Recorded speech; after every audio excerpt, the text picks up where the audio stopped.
মওদুদী সাহেবের ফতোয়ার কারণে জামাত লম্বা দাড়ি কেটে ছোট দাড়ি রাখার প্র্যাকটিস শুরু করে অ্যাজ এ কোনো মুসলিম দল, মুসলিম সংগঠন।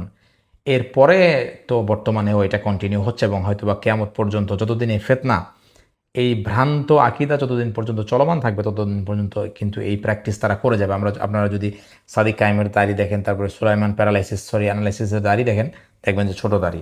মূলত মওদুদী সাহেবের ফতোয়ার উপরে ভিত্তি করেই এই অঞ্চলের মানুষ দাড়ি কাটাকে হালাল মনে করে।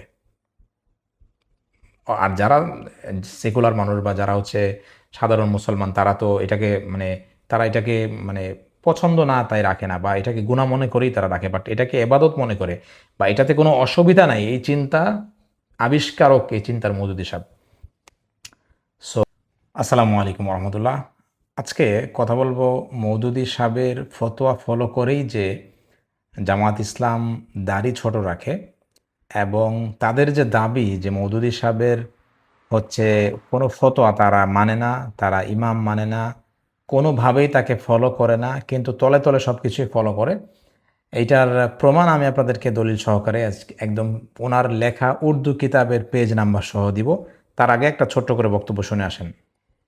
মাওলানা মওদুদীকে আমরা কখনো ইমাম মানি নাই। আমরা উনাকে আকীদার ইমাম মনে করি না, উনাকে আমরা ফিকহার ইমাম মনে করি না।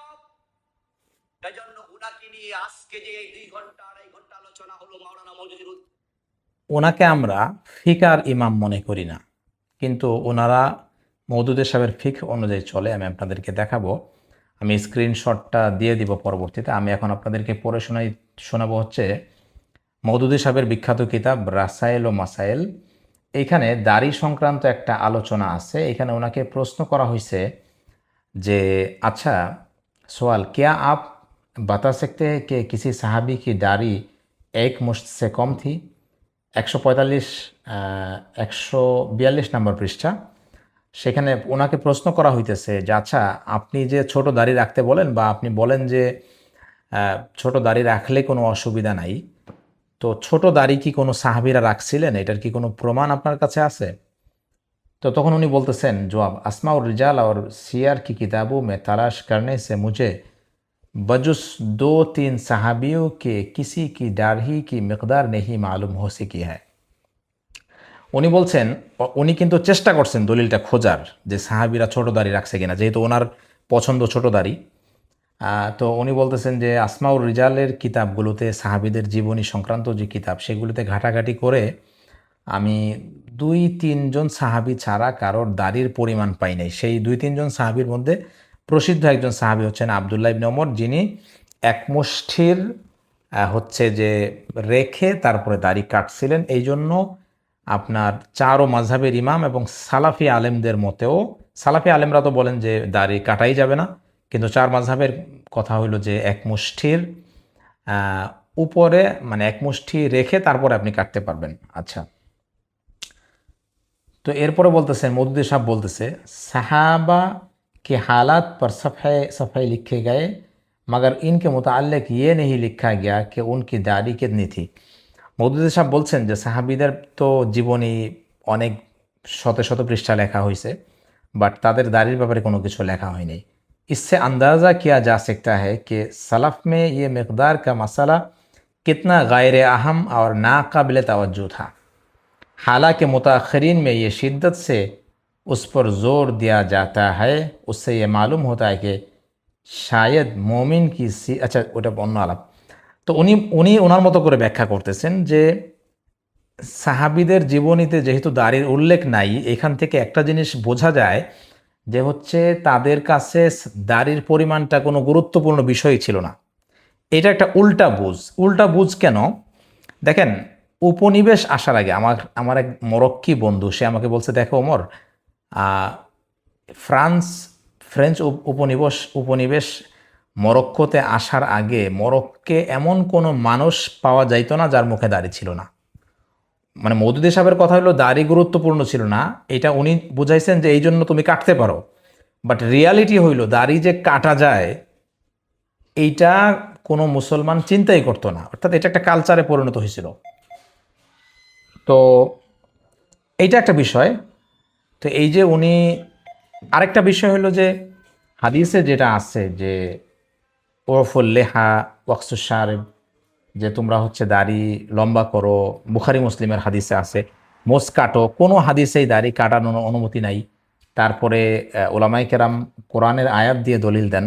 মুসা এবং হারুন আলাইহিস সালামের যে ঘটনা, সেইখানে বলা আছে যে হচ্ছে ইয়াবনা উম্মি লা তাখুয বিলিহিয়াতি ওয়ালা বিরাসি, যে মুসা আলাইহিস সালাম বলতেছেন যে হে আমার ভাই, তুমি আমার দাড়িতে ধইরো না। তো এই আয়াত থেকে ওলামায়ে কেরাম ইস্তেদলাল করেন যে হচ্ছে দাড়িতে ধরো না মানে হইল দাড়ি অনেক বড় ছিল।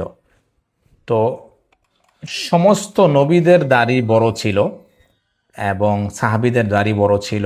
উপনিবেশ আসার আগে আমাদের বাংলা অঞ্চলে হিন্দুরাও বড় দাড়ি রাখতো, এটা একটা মানে স্বাভাবিক বিষয় ছিল। বাট যারা মেইনলি, আমি দাড়ির বিষয়ে আগেও আলাপ করছি, পশ্চিমা কালচার যাদের পছন্দ, তারাই হচ্ছে দলিল খুঁজে যে আমি কি দাড়ি ছোট করতে পারবো। কারণ এখানে আরেকটা সমস্যা আছে, সেটা হলো দেখেন, জামাত ইসলাম যখন দাড়ি কাটে তখন সে এইটা মনে করে কাটে যে আমি দাড়ি কাটতেছি, তার মানে এটাই ইসলাম, মানে আমি দাড়ি কাটার কারণে আমার ইসলামের কোনো ক্ষতি হইতেছে না। বাট একজন সাধারণ মানুষ যখন দাড়ি কাটে, তিনি কিন্তু এটা চিন্তা করে যে হ্যাঁ, এটা নবীর সুন্নত, আমি রাখতে পারতেছি না, আমার জবের কারণে বা পরিবেশের কারণে আমি সুযোগ পাইলে রাখবো। বাট তারা এটাকে কোনোভাবেই হচ্ছে যে এটা তারা কোনোভাবেই গুরুত্বপূর্ণ মনে করে না। এবং এই যে দাড়ি কাটার যে প্র্যাকটিস, এটা মূলত মওদুদী সাহেবের ফতোয়া থেকেই তাদের শুরু হয়েছে। এবং আরও মজার বিষয় হলো, এই আলাপে, এখানে রাসাইল মাসাইলের একটা আলাপে এই জিনিসটাও আসছে যে একজন প্রশ্ন করছেন যে দাড়ি কি মেকদার কে আদমে তাইন কা जो मसला जमात इस्लामी ने में फेल निकाला है, उसके मातहत बाज़ रुफ़क़ा ने अपनी दाढ़ियाँ पहले से छोटा कर ली है और अब इन